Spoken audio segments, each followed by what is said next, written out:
voice of the Bay Area. Quite simply, the best. On your exclusive home of the San Francisco Giants, KNBR 104.5 FM and 680 AM, the sports leader.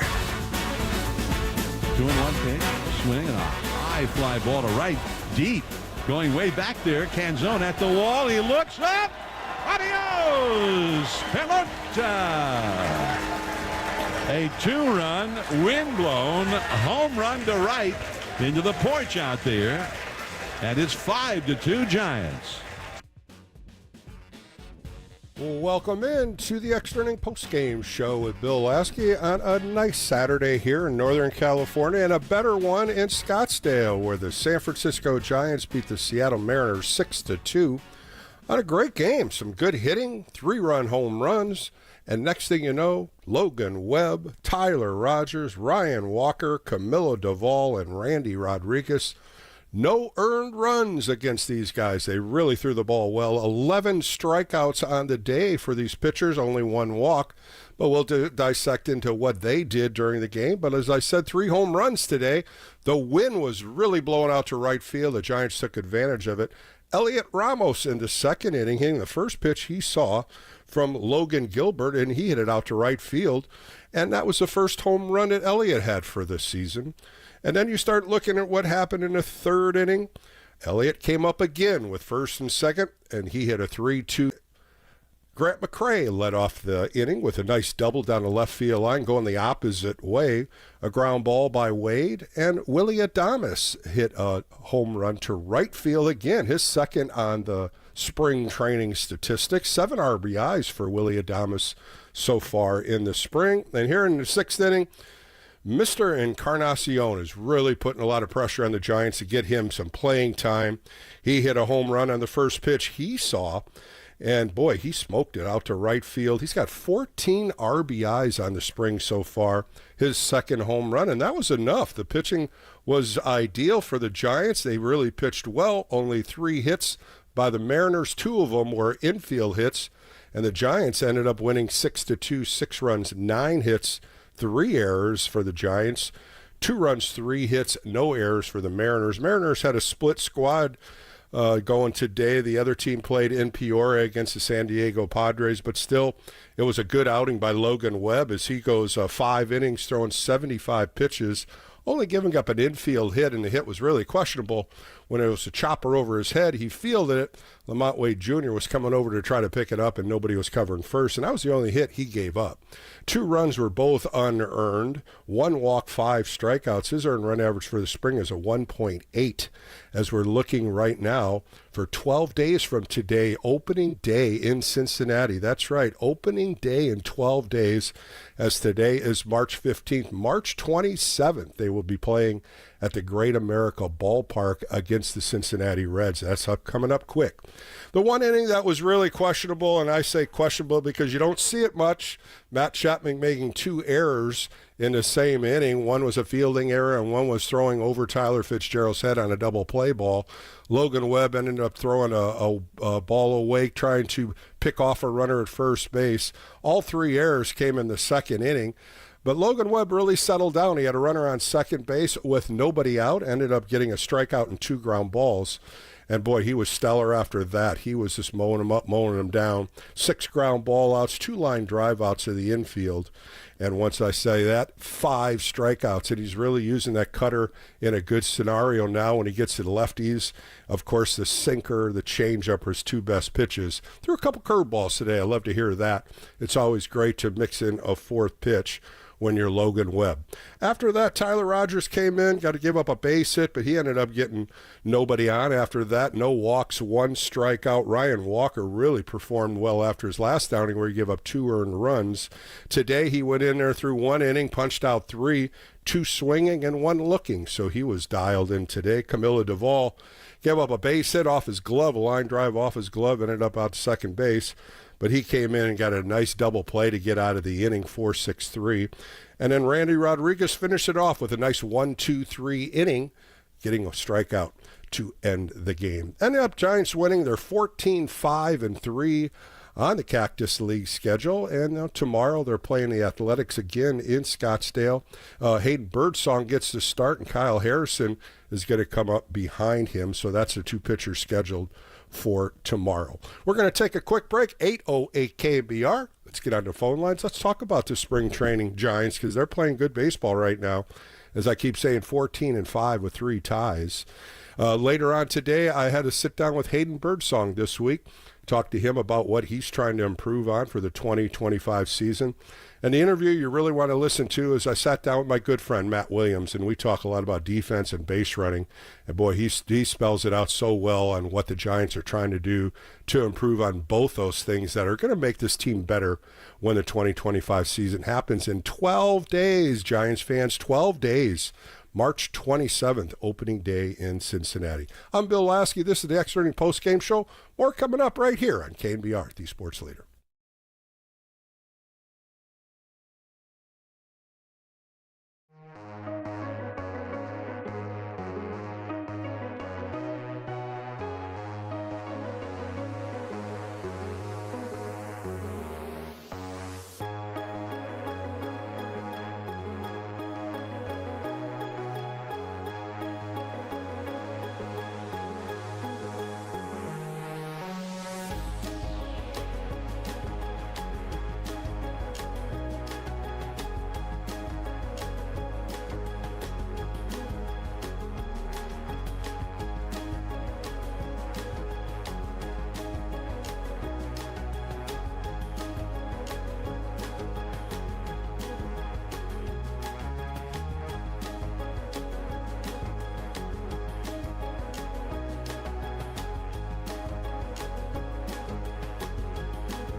listening to the former Giants righty. It's KNBR Extra Innings with Bill Laskey. Sponsored by Lenardi's Markets of the Bay Area. Quite simply, the best. Heard on your Apple HomePod by saying play KNBR.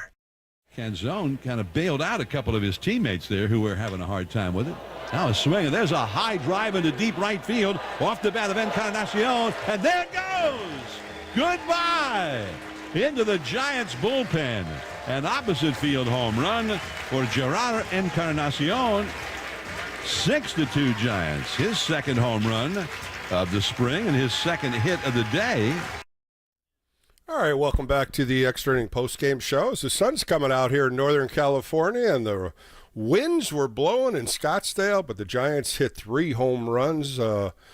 Elliot Ramos hitting his first to right field in the second inning, and then Willie Adames ended up hitting one in the fifth inning, and the one that John just called was Encarnacion hitting one, the first pitch he saw in the sixth inning. He's got 14 RBIs right now, leading the Giants in spring training numbers. I want to focus a little bit on Logan Webb. That was his 5th start of the spring, and he really is dominating, really keeping the ball down. We talk about ground ball outs. We're talking about soft hit balls, and he dominated the Mariners today.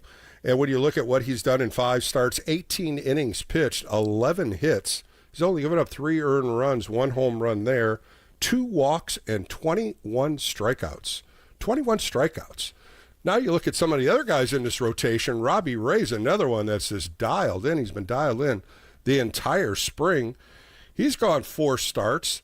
He's gone 13 2/3 innings, 7 hits, 1 walk, 23 strikeouts. And, of course, the changeup for Robbie Ray is just getting better and better each time out.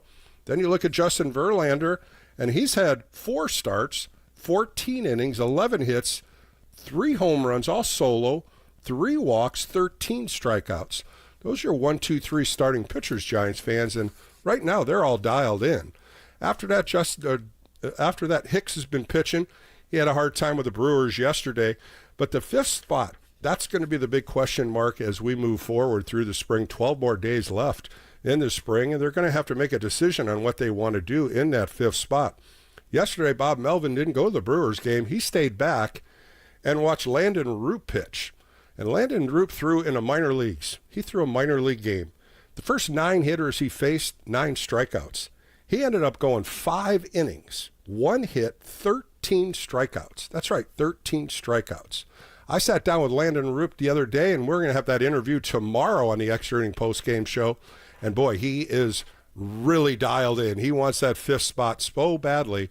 And of course, he's mixed in 2 different pitches in his repertoire. And all these starting pitchers are gelling.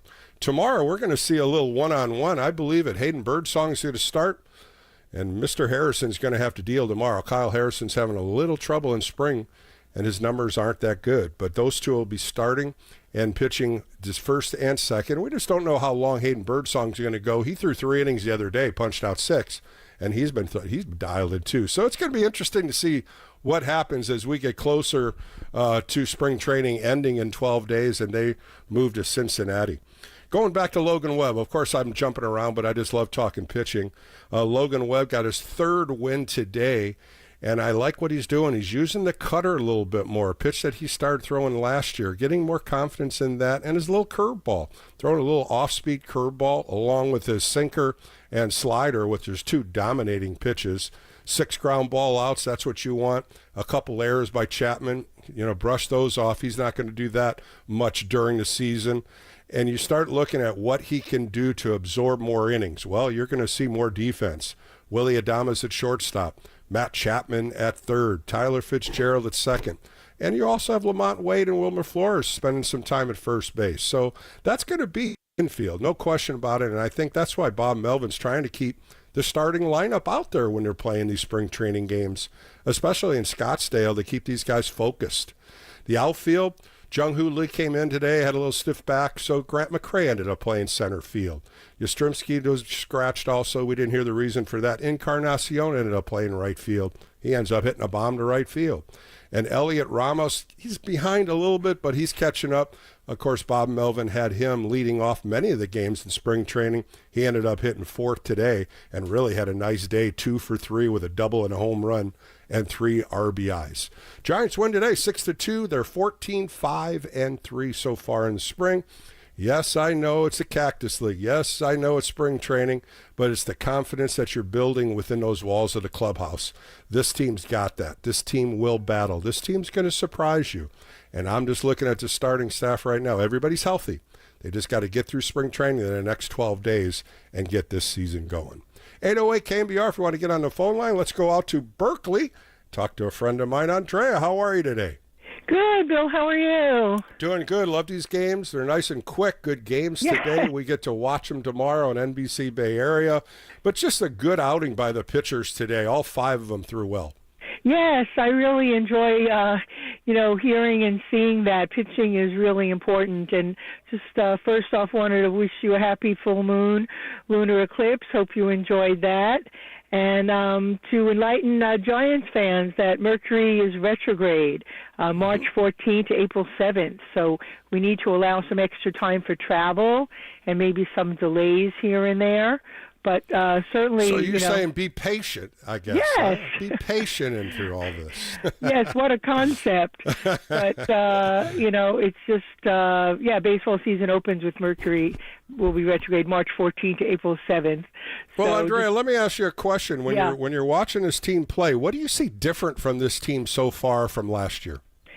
Good question, and I'm really, really looking forward to the Giants-A's game tomorrow. Mm-hmm. And I think there's a confidence now. There's a different vibe that's going on. I think Justin Verlander has a good deal to do with that, Bill. I think he brings this, leadership ability and this experience, and he's also a really excellent pitcher for now. So I think he's bringing, like I said, they got an extra pitching coach in the deal. I think he's bringing that extra energy and that experience. I think other pitchers and players look up to him. So I think, the vibe in the clubhouse has changed. And, that's really nice to have a seasoned veteran there. I agree with that, Andrea. And the other thing, too, is you had your team together. There wasn't late add-ons like last year when Farhan brought in players that were very capable of big free agent market. But when you start in spring training and you're adding these pieces, that chemistry didn't really include a lot of confidence. And I think that's what happened last year. You were seeing it on paper. Oh, these guys are going to be great. Look who they have. Soler, Chapman, Snell. But it just didn't roll into the season. They had a lot of difficulties. Snell didn't pitch well at all until almost halfway through the point. Exactly. I think what you're getting this year is you're getting that blend in from that first day when that clubhouse door opened. This is our team. This is what we're going to build on. And this is how they're advancing through spring. And I believe they're playing really good baseball, especially on the defensive side. Yes, which is very important. Pitching and defense, as you well know, wins games and some timely offense as well. So, Snell, hail and farewell. I don't think he really gelled with the Giants fans and the clubhouse. So, that turned out for the best that he moved on. And it's just, Logan Webb, a Scorpio, he's going to make another start. I think it's 3rd in a row that he started opening day. Mm-hmm. So I'm looking forward to him. He's, someone you can rely on. And, just a really good lineup. And I think your point was well taken, that they got the players, early on and not like a last-minute add-on that Farhan used to do. So they've already been playing together and succeeding. Yeah, I agree. The comment that I made, it is so true because I've been in clubhouses where that team's gelling. And I remember we won the Cactus League one year and we lost the first 6-7 games. It was terrible, but it was a total different demeanor once the season started. We couldn't get out of our rut and we played so well. This team, they lost their last 2 games and they came back with firepower today, hitting 3 home runs. That was really a big plus in this game. And Logan Webb getting out of that second inning after a couple errors, and then he threw one away. Yeah, and he ended up having a runner on second. Yeah, a runner on second base, nobody out, and got out of it. That just shows the demeanor of him and saying, okay, I got a runner on second, nobody, I'm going to get out of it, and he did. He punched the guy out, 2 ground balls, and he got out, and he was smooth sailing after that. And those things happen. I mean, you heard John and Dwayne talking about with Matt Chapman making errors. You're not going to see him make 2 errors in the same inning, not too many times. And get him out of the way. John was talking talking to Matt before the game how the infield plays at Scottsdale Stadium. It's been raining, then it's been really cool, so maybe a hard surface. But in the long run, when he's playing at Oracle Park and all these other Major League Baseball fields, he is the best third baseman, I believe, in Major League Baseball.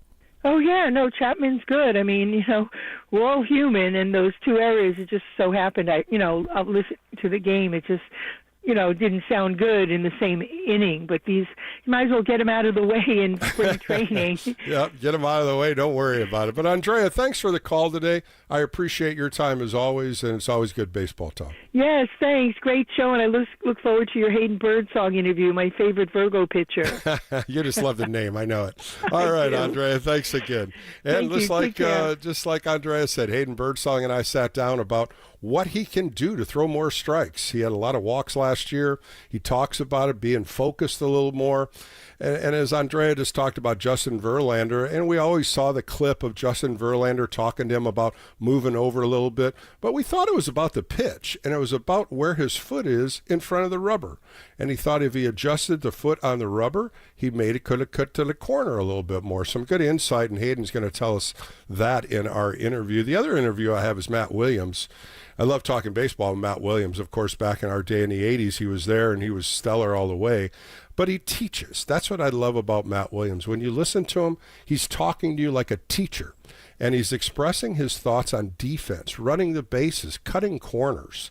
I just love talking baseball with Matt Williams anyway, but he's the best, and they will have both of those coming up next. All right, we're going to take a quick break. 808 KNBR if you want to get on the phone lines. Let's talk some Giants baseball as Giants fans on a beautiful Saturday afternoon here in Northern California. I'm Bill Laskey. This is the Extra Inning Postgame Show. More coming up right here on KNBR, the sports leader.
Your financial journey is unique, and Pettinelli Financial Partners is here to help you navigate it with confidence. So whether you're building your future or securing your retirement, their team provides lifelong personal guidance every step of the way.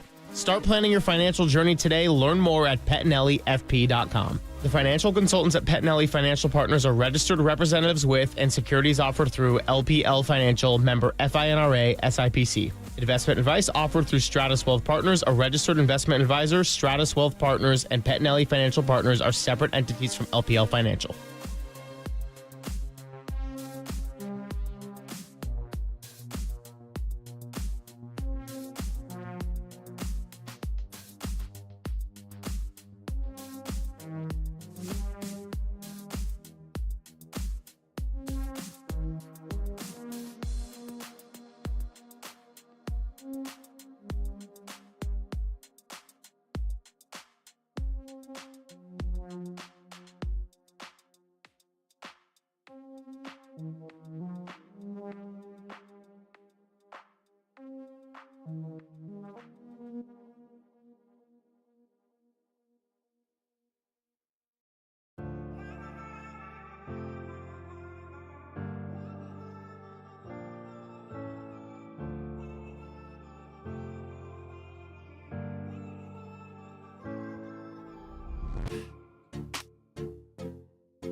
From the mound to the mic, this is KNBR Extra Innings with Bill Laskey. Sponsored by Lenardi's Markets of the Bay Area. Quite simply, the best. Hear him by saying to your smart speaker, play KNBR.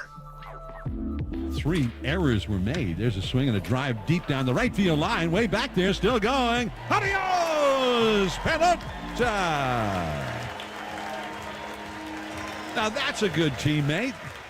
Everybody was making errors. 3 errors in the inning, and a sort of a mental mistake besides. But Logan Webb limited the damage to just the 2 runs, and nobody ever hit the ball out of the infield. Now right away, Ramos comes up. The next inning, boom, home run.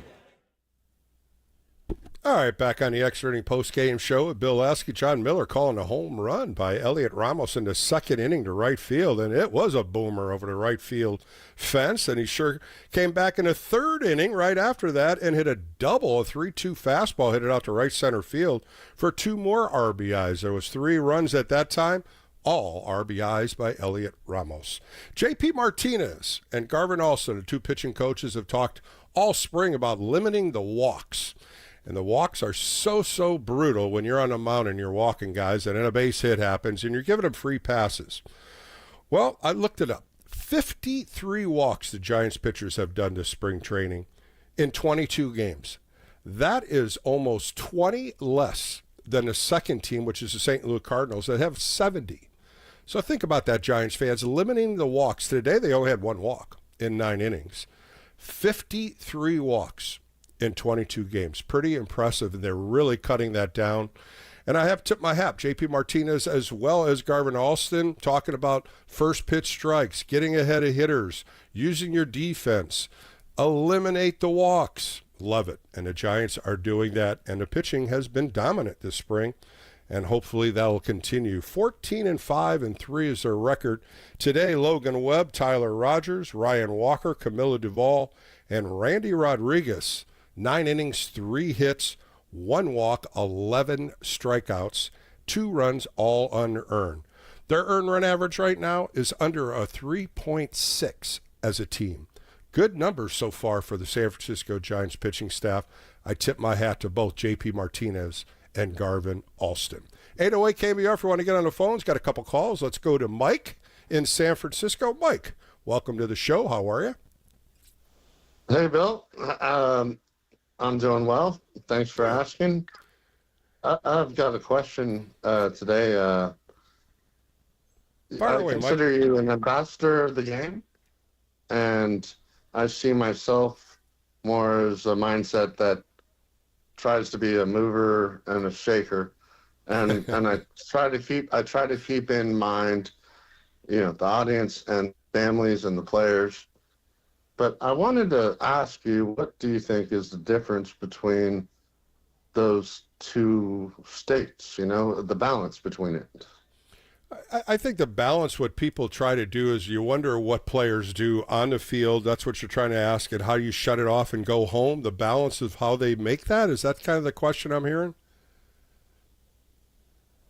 Mike? Yeah, well, yeah. It's not difficult, but you got to shut it off. A lot of players that go to spring training, they don't have their families with them. They're going home alone, and a lot of it is trying to figure out what's next. How can I get better? What did I do right? What did I do wrong? In mostly everything in the game of baseball, you have to divide it up. And you hear me ask this question a lot to players, to coaches. How do you shut it off? How do you change it over? And it's very difficult to do it, especially at the major league level. And then you start looking at the guys like a David Villar, out of options. Every at bat is magnified. And you look at these guys, what's going to happen? If I get sent down, there's no more options. I'm more or less released, unless they try to trade me. If they don't trade me and there's no trade left, you have that 3-day grace period, and he becomes a free agent. These are the guys that are really tough. Those are the thoughts that are really hard to do, because you're getting limited time. And every at-bat is magnified, like I just said, and more teams are watching guys that don't have any more options left. Encarnacion doesn't have any options left. And here's a guy that's really hitting the ball well for him. Like I said earlier, 14 RBIs, 2 home runs. I see him sticking with this team as a DH, maybe a defensive replacement, but I really don't see him playing defense in the outfield at Oracle. Maybe some first base, but I really believe he is destined just to be the DH. But those are the guys, when you look at it, Mike, those are the tough ones. Those are the ones that are sitting there going, what's next? Do I go into a new uniform, start with a whole new organization, hoping that I maybe stick onto the big league team? But when you're out of options and you're still on the 40-man roster, it's going to be very difficult to break this 25-man roster as they get it going here in the next 12 days. Shutting it on, turning it off, doing those things, it's each person by themselves. And it's a hard balance. It really is, Mike. Well, thank you, Bill. Appreciate you. Have a lovely afternoon, evening. Yeah, I appreciate the call. I'll enjoy Mike, that spring break game on the radio tonight. Oh, great. Yeah, we'll get to see the prospect game. Of course, what Mike's talking about, the San Francisco Giants prospect game. It will be on MLB Network later on. Joe Rizzo will be making the call. Really cool idea what the baseball's been doing. They have all the top prospects playing a game against the Texas Rangers prospects that are coming over to Scottsdale. Game starts at 5:05. I really don't know where you can stream it. All I know is on MLB Network, but Joe Rizzo on the radio is telling John that it's going to be delayed, so maybe we get to watch it later.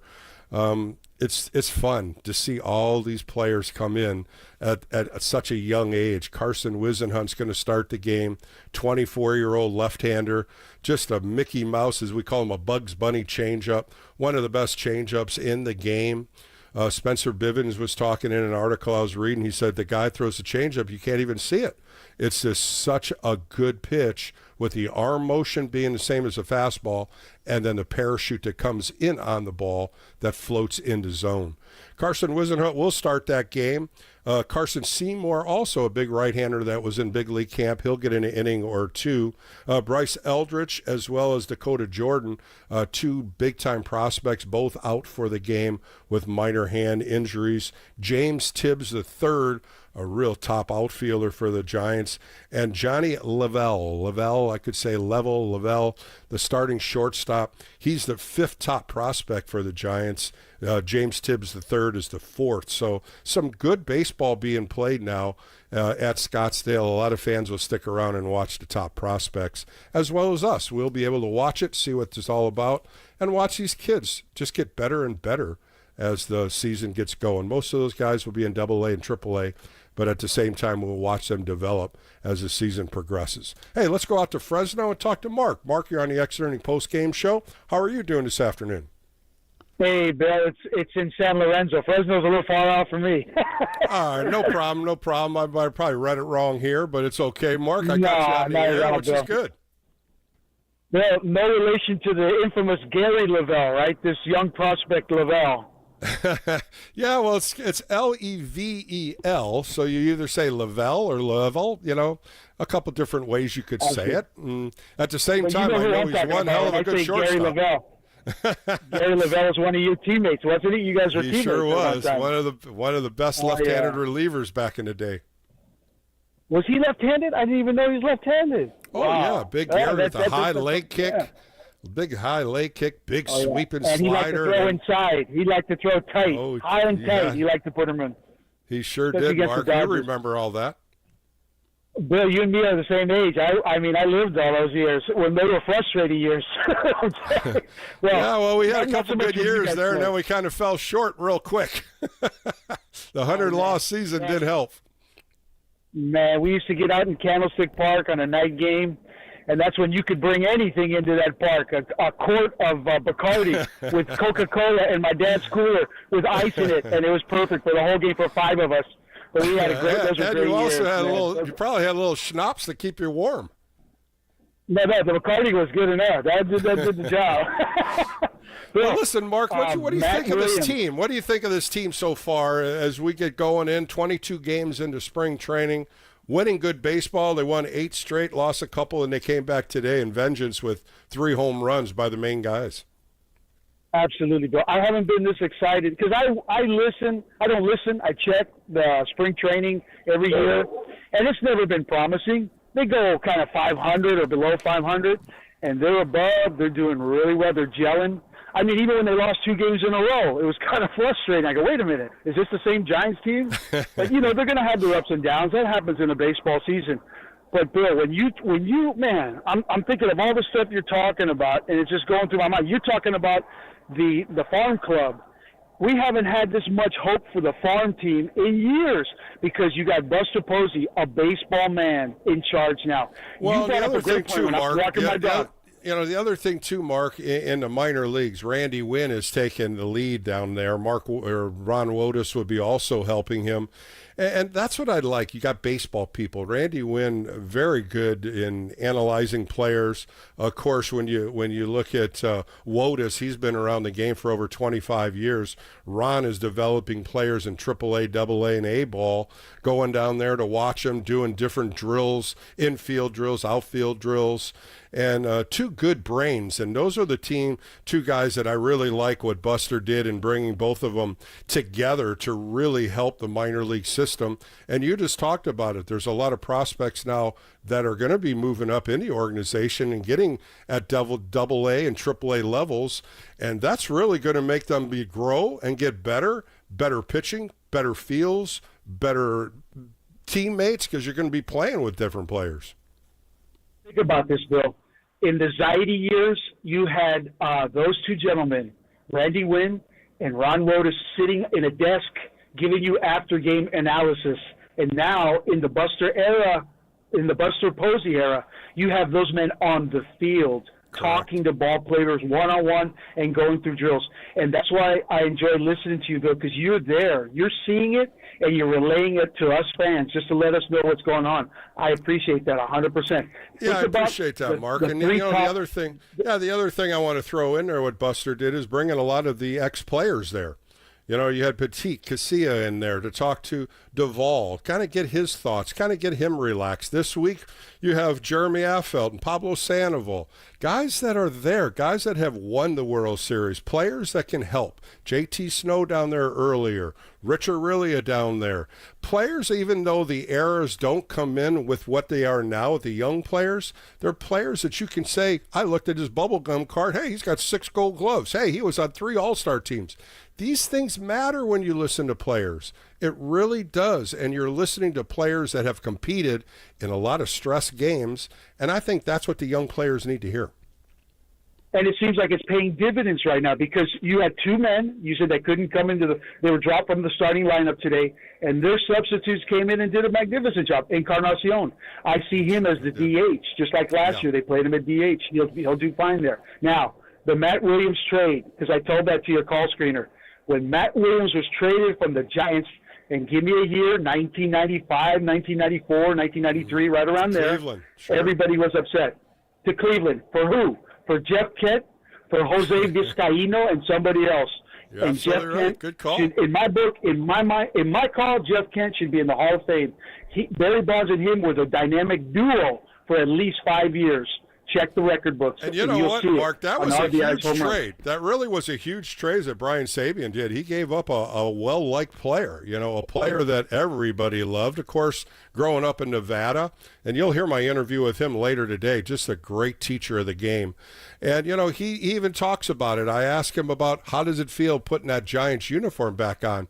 I'm not going to tell you what he says. You'll have to listen to it, but it's from his heart. And that's what Matt Williams does. He speaks from his heart. And he speaks from baseball knowledge, and I just love that guy. And Bob Melvin and him work together perfectly. And that's another thing, Bill. Now this is Bob Melvin's team. He came in last year. Another point that you brought up when I was walking my dog, they brought in Snell after spring training. He never gelled with that team. No. And that was obvious. They tried. Don't get me wrong. Players that tried. Logan Webb tried. There was other players that really, tried to make him believe that he is a Giant. I just didn't like what he said. Hey, the Giants never even called me at the last second. Well, guess what? That tells you that the Giants didn't want you.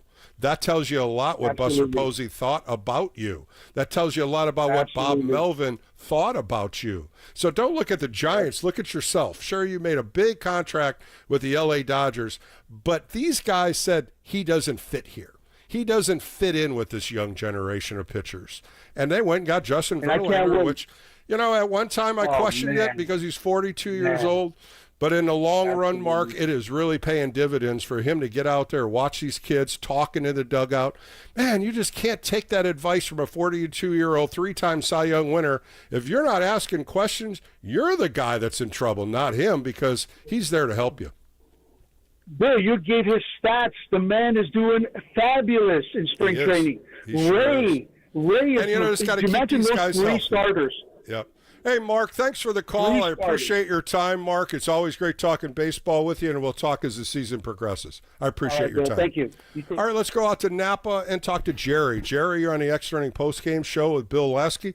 You want to talk pitching? Well, I'm all ears. Yep. They're talk to me, Jerry. How are you, buddy? How are you? I'm good. How are you? I'm good. I'm doing great. Good game today. Good game today. Pitchers dominated for the Giants. Yeah, I'd like to see the pitching's really been doing well this spring. It's good to see with getting rid of Farhan Zadi, the whole attitude of the whole place has changed. I agree. And they got rid of some coaches that did fit in also. Damon Miner coming up from AAA was just a huge plus. Right. You know, when you look at what Damon did in Sacramento and all these hitters, from Elliot Ramos for being one, and even Matos, these guys worked with him in slumps in AAA, coming up and down. And he was a psychologist. You got to understand this. When these guys come down from the big leagues, they're not happy. And they want to know why I got sent down. Why am I in a slump? Guess what? Damon Miner's in the big leagues now, and he can help them in just the little aspects of the game, and Pat Burrell now is in charge, and they are making contact just like the pitchers aren't walking. These are two factors that the Giants are doing well in. Well, it's a mental game, and Damon Miner's really good with that, talking to those guys and, the mental part of the game. I agree. A couple good changes there, and J.P. Martinez really Remember working 2 years pitchers. ago, we talked about Ramus being in. We were pissed off because they wouldn't give him a chance. Yeah, I'm right there with you. I remember that, Jerry. We were like, give him an opportunity, and he was still young, and they just wouldn't give it to him. And that was Gabe Kapler and Farhan not giving the kid an opportunity. And what does he do last year? Makes the All-Star team because he gets so hot the first half. Second half sizzle off a little bit. And I think that's the demeanor they're going to try to work on with all these hitters, pitchers, bullpen arms, a little less the first half and really put the pedal to the metal the second half. Is Matos going to make it this time or not? I think so. I think he's already on this team. I hope they give him a chance. I hope so. Yeah, he's sitting over 355 right now and a couple home runs. A great winter ball by him by going to play winter ball in Venezuela. He ended up being Rookie of the Year there. Yeah. I just think he came in with a different demeanor too. I said this last year, Jerry, maybe you and I talked about it. When they moved him into the leadoff spot, it was just not a good move for him. He never hit leadoff in his career. And he ended up swinging balls out of the zones, punching out a lot. I like him in the middle of the order, maybe to the base of the order, giving him a shot to hit a couple RBIs. Yeah, that's where he does better. I just hope they, I don't know what's going on with Yastrzemski. They said they scratched him today. Yeah, they scratched him and Jung-Hoo Lee. Jung-Hoo Lee had a stiff back. They took precautions on that. Something happened to Yastrzemski. We don't know. A lot of precautions are maybe just not feeling well or being stiff. They are very good at not playing guys. I mean, they know 12 days from now it's going to be opening day, and they're going to watch all these minor injuries. Of course, Ramos is starting to fire back up. He had a minor injury. He's feeling better. Eric Miller, another left-handed pitcher, he's starting to gear up. I just think the way the trainers are, and the Giants have so good trainers, and their communication with Bob Melvin and Buster Posey are daily routines. And I think Melvin's got the reins this year. I don't think Zadi's going to get, he won't get in his way now. So no, and I think there'll be a lot of discussions, a lot of meetings. These guys always have meetings, and they're open to suggestion. They're never going to say, I know this, I know that. That's what's great about a good coaching staff. They're going to tell you pluses and minuses. And that's Buster Posey, too. He's like 100%. 100%. That's what. So let me ask, are you happy with the pitching, Jerry? Are you happy with the starting staff? Who do you think's going to get that fifth spot? Who do you think's going to get that fifth spot? I'll tell you what, Harrison better pitch good tomorrow, or he's going to be looking out on the outside looking in. Yeah, I agree. I think he's got to dominate tomorrow. Had a bad outing against the Diamondbacks. He I don't think he doesn't look good. He does not look good. Inconsistent. I think that's the word. He was inconsistent. That's what killed him last year. That's Sure what killed him was. last year. He was Landon one time Roop he was a world beater. Landon Roop is not letting up. He had a bad outing last Sunday. He came back yesterday, threw 5 innings, 13 punch-outs, 9 in a row. I have an interview with him coming up tomorrow. You'll have to listen to this one, Jerry. He is firm of making that 5th starter. I am here. I want to make the team, and I want to be the 5th starter. I mean, that's kind of firm words from Landon Roop. But when he talks to you, you're like, okay, all right, I'm with you. I'm kind of worried about Jordan Hicks. Jordan Hicks. Yeah. I read your mind. I think he needs to be in the inconsistent bullpen. again. I don't Inconsistent. You know, throws hard. Inconsistency. He gets through the lineup the first time. The second time around, they're waiting fastball. He's got to get ahead of hitters, and he's fallen behind. In his last start, he went 5 innings or 2 2.2 innings, giving up 5 hits, 4 earned runs, 1 walk, 1 K. That was against the Brewers, and that was yesterday. Didn't throw the ball well. And those are things they're going to keep looking at, but they want him to be in the starting rotation, and they're going to give him a shot. Well, he deserves it. He did pretty good last year. We'll see what happens. It's interesting to see what happens. There's a lot of young guys waiting to take his spot. Yeah, I'm right there with you. But you know what the good thing about it is injuries. We haven't seen many injuries right now, and the pitching staff, the bullpen really pitched well today. Rogers, Walker, Duvall, and Rodriguez. These guys are the mainstream of that bullpen.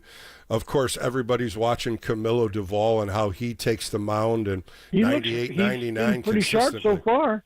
He sure has. So far, been. He's been looking pretty good.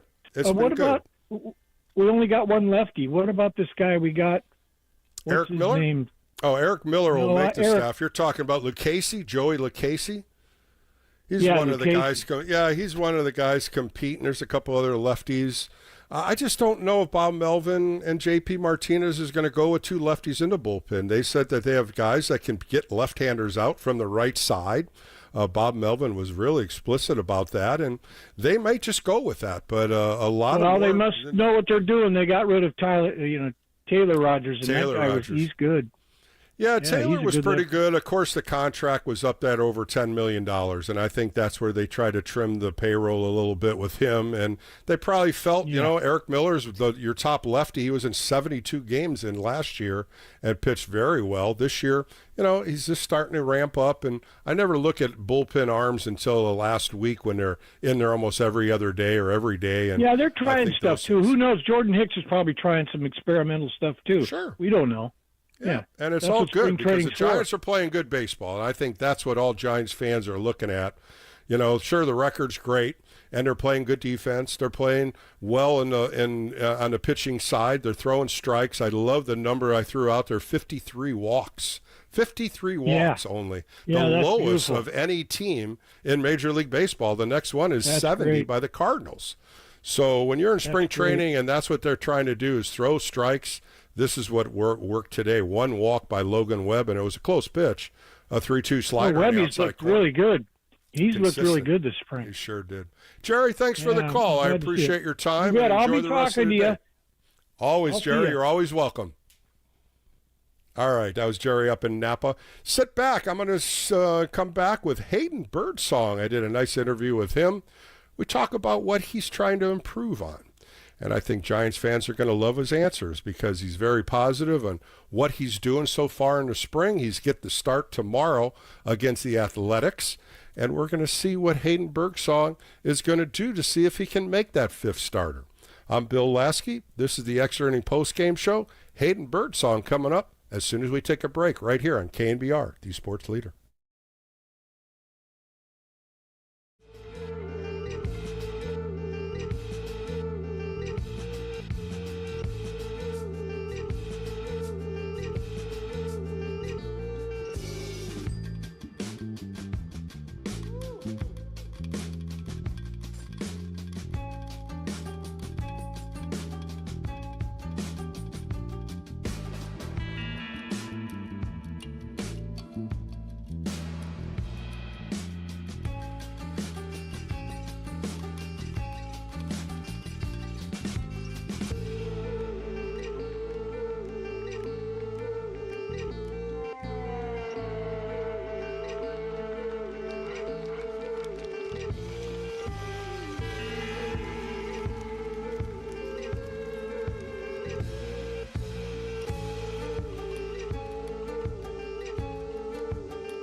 This is KNBR Extra Innings with former Giants right-hander Bill Laskey. Sponsored by Lenardi's Markets of the Bay Area. Quite simply, the best. Hear him on your Apple HomePod by saying play KNBR. Play KNBR. Welcome back to the Extra Inning Postgame Show with Bill Laskey. My guest today had a spectacular season last year, going from Richmond to Sacramento and also pitching in the big leagues. Let's welcome in Hayden Birdsong. Hayden, how are you today? Great. How are you? Thanks for having me. Yeah, I appreciate your time today. As spring training's moving forward, you had a bigger picture going into spring training this year from last year. What did you do to prepare yourself for this spring? What did I do? I mean, I kind of tried to dial in the strikes and give myself a little bit of a rhythm when going down the mound instead of just being, I don't know, just kind of help myself. Yeah, did you have an off season where you were preparing to come to spring training a little differently, like the approach of spring? Did you throw much in January? Yeah, I threw quite a bit in January. I mostly was just thinking about throwing strikes. That's about it. Instead of trying to throw harder or make my stuff move more, it was more throwing strikes. How do I get myself in sync more often than not? Yeah, J.P. Martinez talked to throwing strikes, getting that first strike in. Of course, strike one, the biggest pitch of any at bat. And I know a lot of the relievers are talking about trying to get ahead of hitters. And right then, you're saying the same thing. Was it prevalent for you to get that first strike in to take a little pressure off you for the other pitches? Yeah, it helps a lot for any pitcher, but especially when I'm out there and I'm pretty known to get down in the count. Well, from my perspective, I'm known to get down in the count early, but me focusing on that helped me out in the long run. Hopefully get to 6, 7, 8 innings every start. Hopefully that's how that works. That voice you hear on the Extra Inning Postgame Show is Hayden Birdsong. So you're at camp, you're throwing pretty well. All of a sudden, Justin Verlander comes up behind you, and you start chit-chatting. And the next thing you know, you're working on a couple of pitches that he was trying to make better for you. Yeah, he was just kind of helping me out with little things, like literally just moving me over on the rubber just to make my slider or fastball have a little bit of different angle on it since I'm more over the top and not as rotational. It keeps me in line better and helps me be a little bit more repetitive.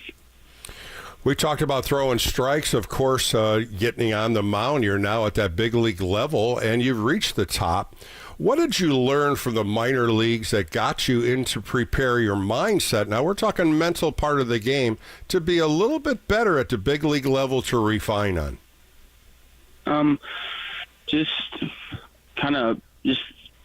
not thinking too big. Like the moment's not too big. Like you just sit there and think about it. It's still baseball. That's kind of how you keep thinking about it as you move up through the system. Sitting there, walking out my debut, and I'm just like, okay, it's going to be a lot of people, and it's going to be loud. I know my family's here, and they're here to support, and just kind of think about it as another game. It's like you're in Little League again. Patrick Bailey, in an early article, talked about how you were so confident on certain pitches when you threw. You didn't have anything in your arsenal that you couldn't throw at any part of the count. Is this something that you're trying to mature yourself on a little bit better, to throw that curveball when you have to, throw it out of the zone a little bit, try to get the hitters to chase? Different things like that, Patrick Bailey said you're so mature about. Yeah, I'm definitely working on being able to throw all my pitches in every count. It's not any count that might be a little uncomfortable, but being able to have the confidence to just be like, yeah, this is the right pitch in this situation. Let's land it for a strike, or let's bury it, or let's do this. Just keep building confidence every day. J.P. Martinez is really looking to get the starters to lengthen, try to get that 6 innings and maybe to go a little farther than 6 innings. Those are things that you're working on also in spring training to get the pitch count up. How far have you got that way, and what are you starting to do now as we're almost halfway through spring training to get that pitch count up? Well, I mean, we're getting to about 40, 50 pitches now. So by the start of season, I'm hoping we'll be able to go 4 or 5 innings, get ready for season. And then obviously, hopefully right after that, we'll be going 5, 6, 7, whatever we can go. But just filling up the strike zone helps that a lot. I've learned that.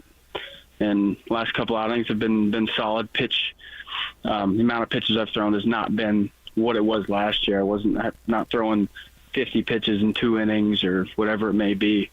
So it's been good. Hayden, one of the things that JP Martinez wants to do is try to slow down the runners when they get on bases, moves to first base, changing the different moves to first base. Are you working with him and maybe other pitchers, Garvin Alston, maybe on just trying to change up the stretch move and the different moves to first base to try to slow down those runners? Yeah, absolutely. It's all timing. Obviously, we still have the pitch clock, and you got to think about that. Can't take too long, but we just work on mixing holds, and even just during catch play, just thinking about there's a guy on first or guy on second, whatever, and just mixing holds and being able to be comfortable on the mound no matter how much stress there is or how much time's left on the we call a shot clock, but the pitch clock, and just understanding that game doesn't start till you release the ball. So that's it. Hayden Birdsong on an Extra Innings. A few more minutes. PFPs, pitchers fielding practice. I did it so many years, and now you're down there. How much do you do that per day, and what are some of the things that you work on? About every, I want to say probably 3 times a week, I would say. We do PFPs. Just depends if you start day. Honestly, it's every day besides day you pitch. And usually, I mean, if we have a no throw, we'll just do ground balls and work on footwork and stuff. And then other than that, it's pretty basic stuff. But you gotta know how to do it. And when it's a high stress situation, as many times you do it in spring training, there's probably going to be a couple times big situations that you're going to have to do it in the game. And if you keep doing it over and over and over again, it'll be like muscle memory when it happens in a game. Oh, 100% said correctly there. Hayden, when you're away from the ballpark, what are some of the hobbies that you're trying to do in spring training just to clear your mind and try to relax? I mean, eat some good food, obviously, and then golf. Golf's a good time. So, and get some solid golf out here in Arizona. So what kind of food do you go to? You like the Mexican food in Arizona? Ooh, I like everything. You name it, I've probably had it. You just any suggestions, I'm here for it. What about music? Do you like country western? Do you like rock and roll? What are some of the things you listen to? I like country music. I like rap. I like a lot of genres. I like rock. You just got to be the right place, right time. When I'm riding in the car, it's probably going to be country. But if I'm getting ready for a game, I'm probably not listening to country. Yeah, I was going to say that. What do you listen to before a game? Something to get you up? Something live? Something energetic? Yeah, usually some rap, maybe a little rock. Just depends on the mood I'm feeling in. Got to get ready for that first pitch, right? Yeah, absolutely. Well, Hayden, thank you again for joining me on the Extra Inning Postgame Show. All the luck to you as we finish out spring training. Thank you. I appreciate it. That was Hayden Birdsong on the Extra Inning Postgame Show. More coming up right here on KNBR, the sports leader.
Your financial journey is unique, and Pettinelli Financial Partners is here to help you navigate it with confidence. So whether you're building your future or securing your retirement, their team provides lifelong personal guidance every step of the way.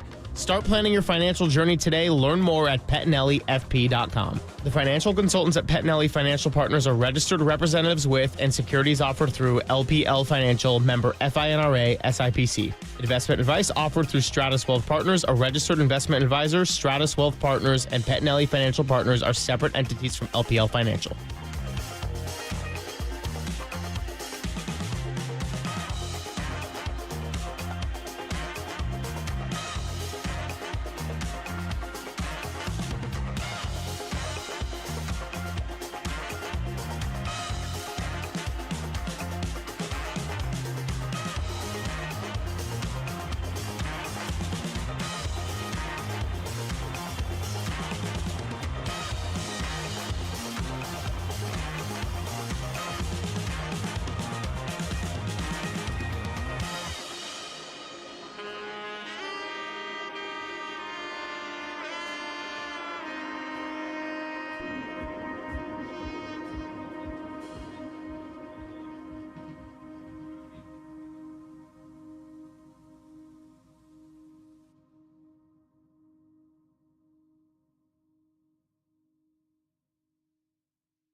KNBR Extra Innings with Bill Laskey keeps the postgame rolling live right here. Sponsored by Lenardi's Markets of the Bay Area. Quite simply, the best. On KNBR 104.5 FM and 680 AM, the sports leader. 20 pitches in this inning now for Webb. The 1-2, change up and a swing and a miss, and that'll end the inning.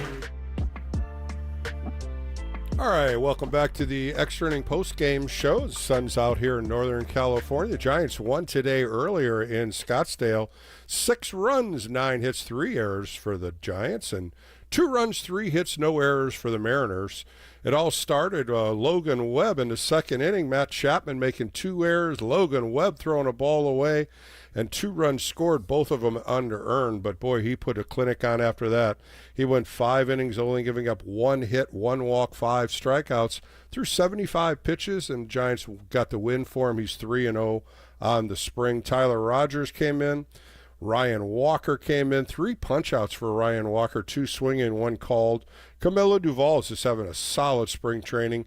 He came in, pitched 1 inning, had a ball hit off his glove for a base hit, ended up punching out a hitter, and he got a nice double play ball to end that inning. Randy Rodriguez finished up with 1 clean inning, a 1-2-3 inning with a strikeouts. Giants end up only giving up 3 hits, 2 infield hits to the Mariners. 9 innings, 3 hits, 1 walk, 11 strikeouts. On the offensive side, Elliot Ramos hitting in the 4 spot today.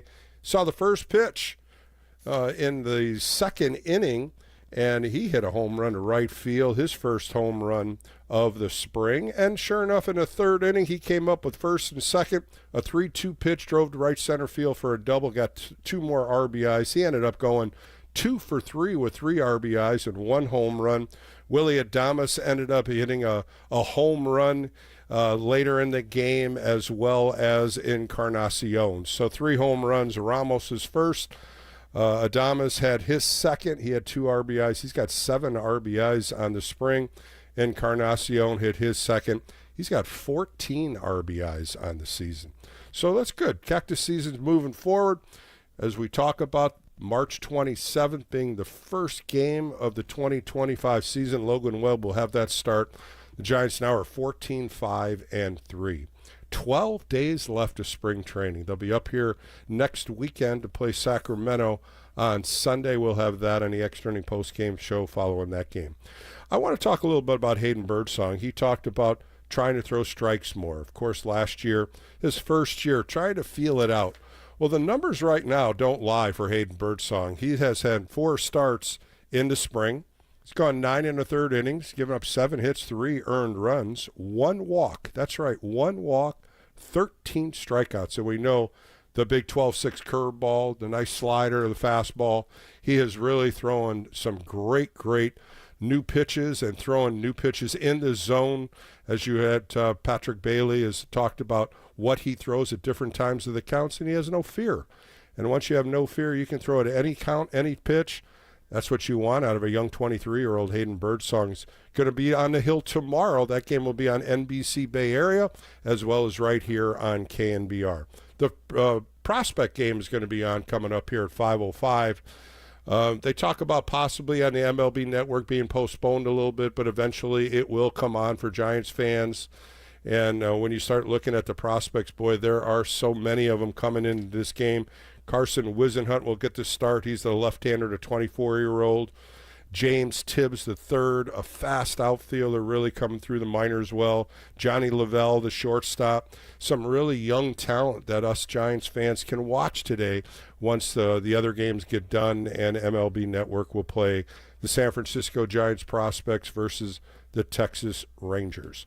Coming up next, I sit down with Matt Williams. Of course, we all know Matt Williams, a third base coach. He had a great career with the Giants, so many different things on his resume, from Gold Glove, Silver Slugger Award, and of course, you know, what he does on the field as a player, now he does off the field as a teacher.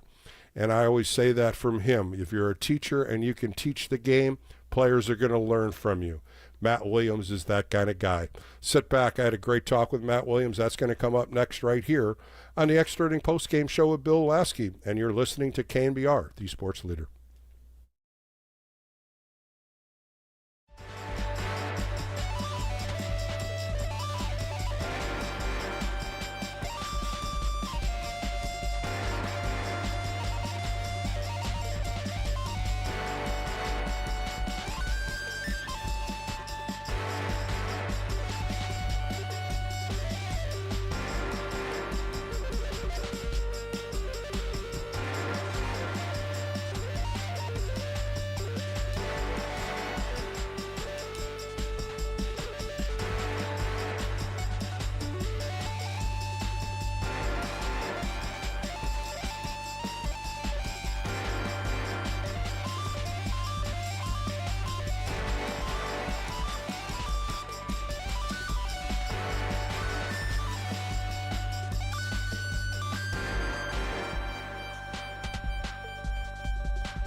Bill is back. Fired up, bringing it, all excited. This is KNBR Extra Innings with Bill Laskey. Sponsored by Lenardi's Markets of the Bay Area. Quite simply, the best. Listen on your Google Home smart speaker by saying play KNBR.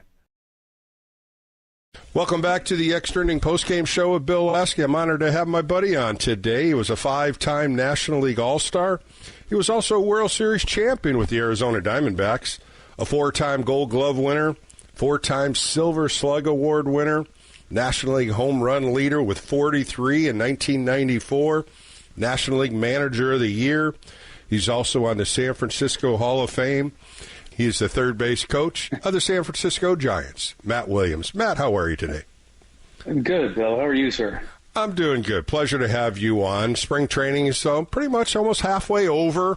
Just want to ask you, as you guys prepared, the coaching staff, Bob Melvin and yourself, what were some of the things that you wanted to work on going into spring training for this team?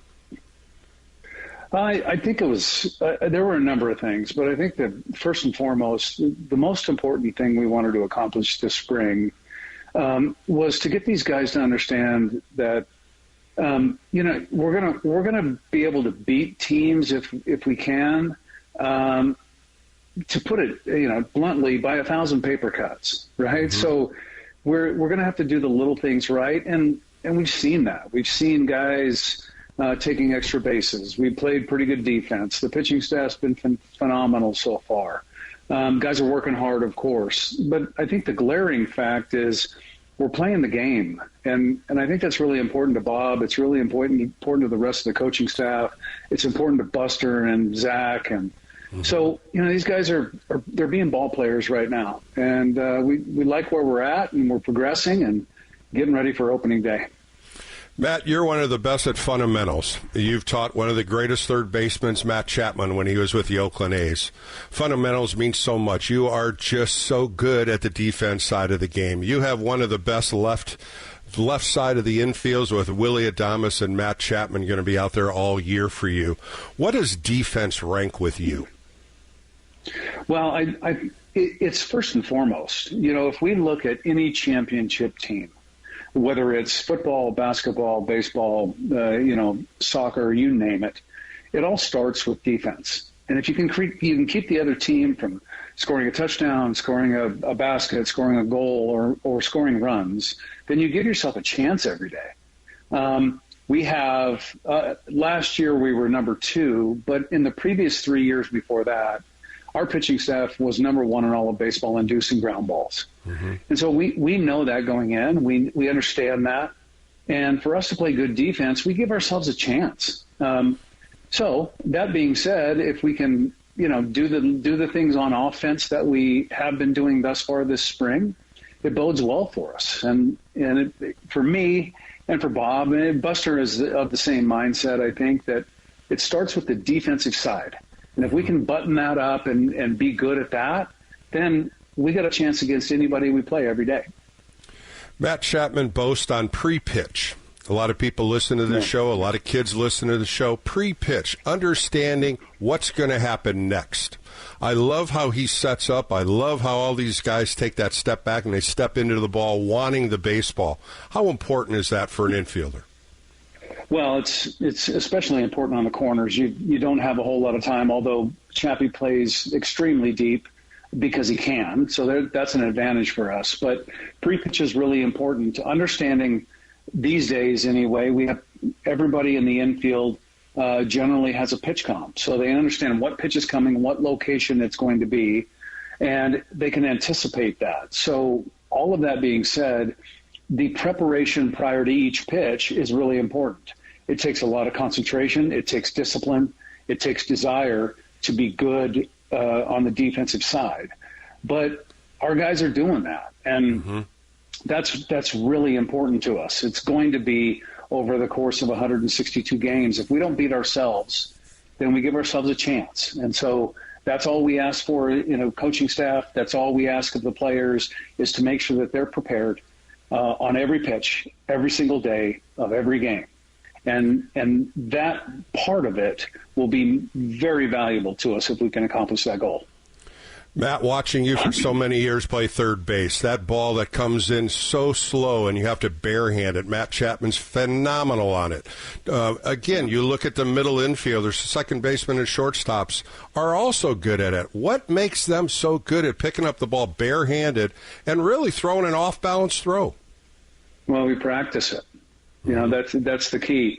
As we get into spring training, the first week is all about getting the muscles sore and getting over that, right? So we pound them hard the first week, and they're sore and they're tired.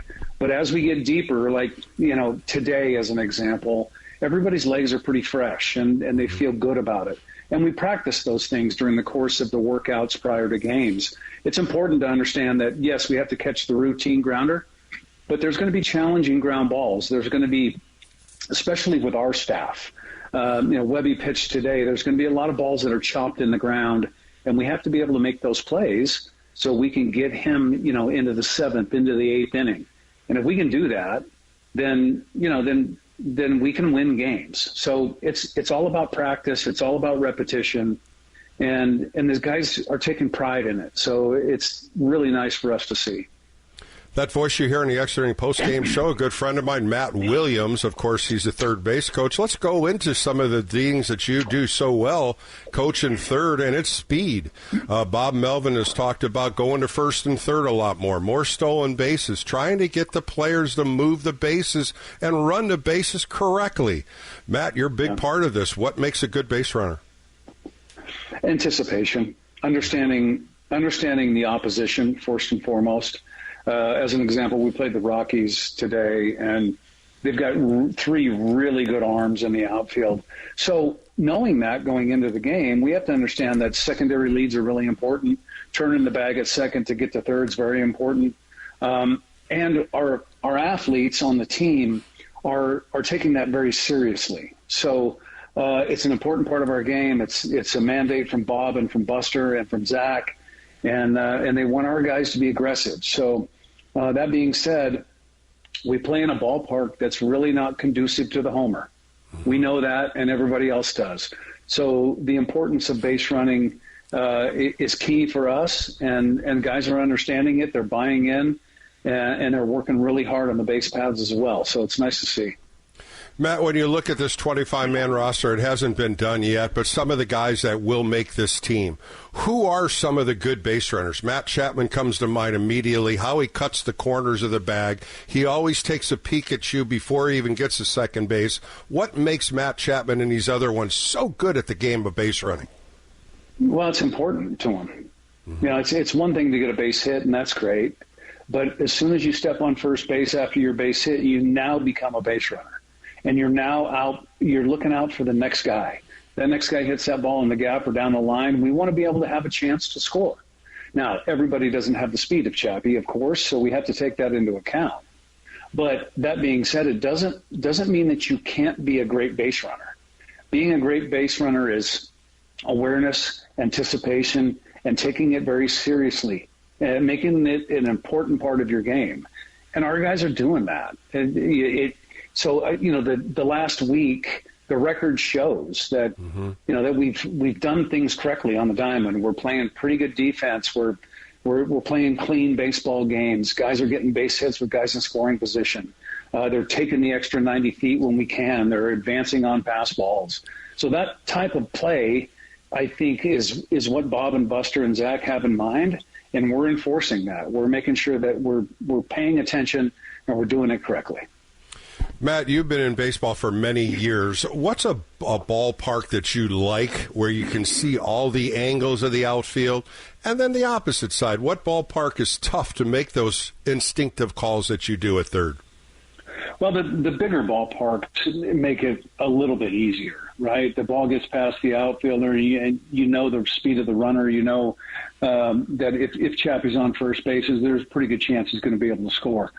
Our home ballpark is a challenge sometimes. One, the short right field, it looks a little bit further than it actually is, and the ball gets in a little quicker than anticipated most days.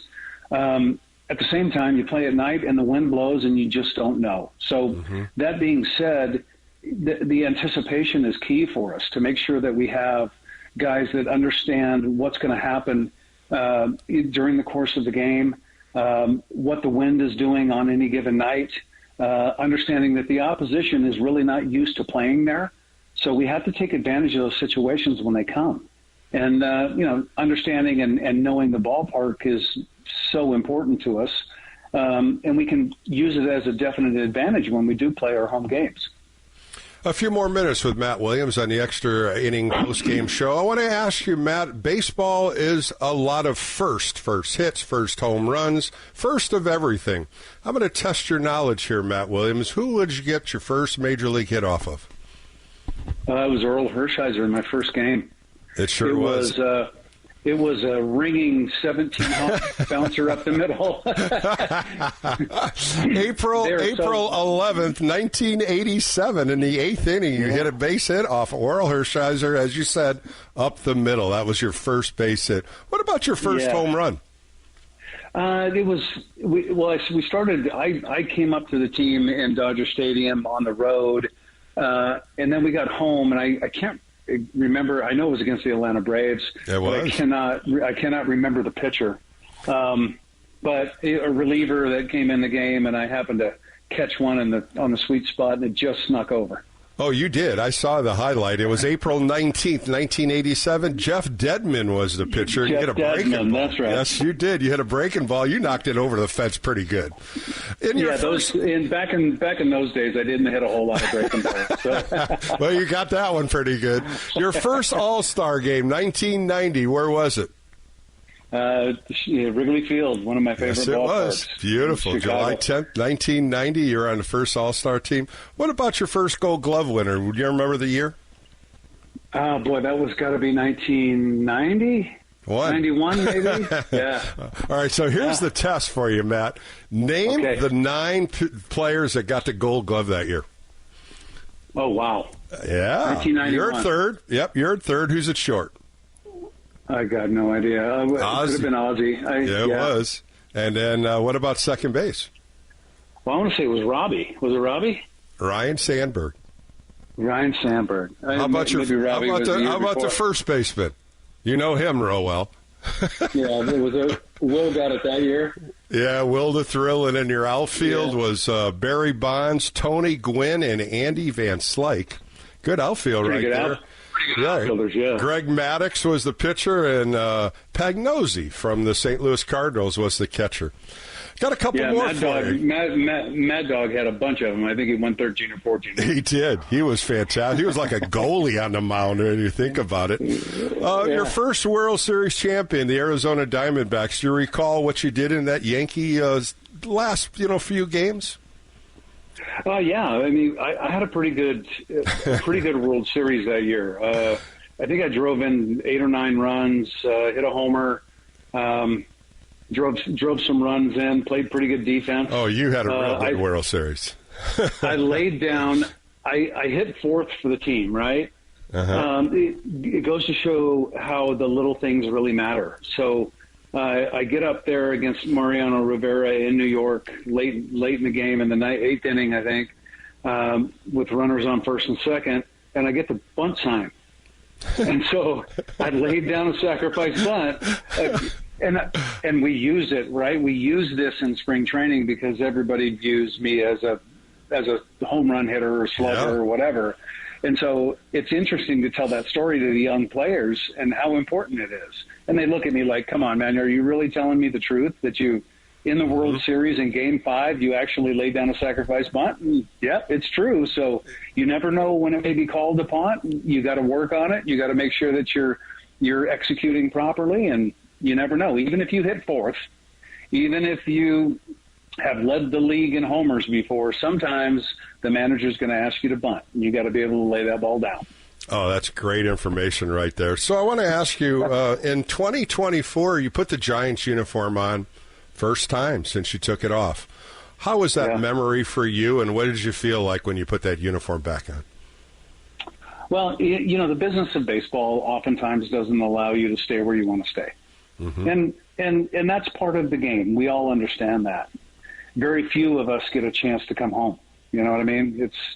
It's like you never know if you're going to get another chance. And fortunately, being part of Bob's staff. I have that opportunity now, so I cherish every moment. There are lasting, lifelong memories in San Francisco and being a part of that team as a player for 10 years. And so I'm one of the fortunate ones, Bill. I got a chance to put the Giants colors on again. And so I don't take it for granted. I cherish every moment, every day. And I love being part of the organization again. Well, Matt Williams, I can't thank you enough for today, as well as being back in a Giants uniform. It's always great seeing you with those orange and black colors on. And once again, thank you for your time tonight, Matt. You got it, man. I'll see you soon. All right, that was Matt Williams on the Extra Inning Post-Game Show. More coming up right here on KNBR, the Sports Leader.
Your financial journey is unique, and Pettinelli Financial Partners is here to help you navigate it with confidence. So whether you're building your future or securing your retirement, their team provides lifelong personal guidance every step of the way.